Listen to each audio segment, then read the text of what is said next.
या बातमीपत्राचे प्रमुख प्रायोजक प्लॅटिनम मॉल इंद्रधनु सोलापूर. सोलापुरातील सर्वात प्रतिष्ठित इंद्रधनु सोसायटीचा नवीन भव्य कमर्शियल प्रोजेक्ट आता रेल्वे स्टेशनच्या अगदी शेजारी शहराच्या मध्यवर्ती ठिकाणी.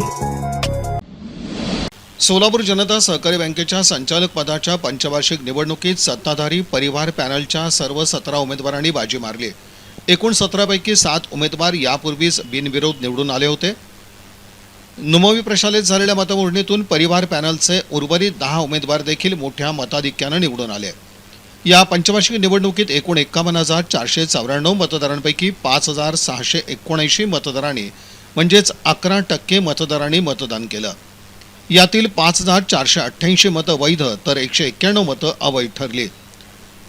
या निवडणुकीसाठीच्या 4 मतदारसंघापैकी सोलापूर महानगरपालिका क्षेत्रापासून 25 किलोमीटरच्या बाहेरील मतदारसंघातून डॉक्टर हर्षद डंबळ, ॲडव्होकेट मिलिंद कुलकर्णी, अमित आपटे आणि चरणसिंग चौहान, महिला मतदारसंघातून चंद्रिका चौहान आणि गौरी आंबडेकर, तर अनुसूचित जाती जमाती मतदारसंघातून रवींद्र साळे हे बिनविरोध निवडून आले. उमेदवार आणि त्यांना मिळालेली मतं याप्रमाणे आहेत. पुरुषोत्तम उडता यांना 5,263 मतं मिळाली. आनंद करबंदे 5,253, सुरेश चिक्कळी 5,175, महादेव नावकर 5,132, राजेश पवार 5,269, सुनील पेंडसे 5,254, CA गिरीश बोरगावकर 5,246, प्रमोद भुतणा 5,256, विष्णू मोंढे 5,120, तर ॲडव्होकेट मल्लीनाथ शहाबादे यांना 5,032 मतं मिळाली. सोलापूर जनता सहकारी बँकेची 2025-26 ते 2030-31 साठीची संचालक पदाची पंचवार्षिक निवडणूक जिल्हाधिकारी आणि मुख्य निवडणूक अधिकारी कुमार आशीर्वाद यांच्या देखरेखीखाली झाली.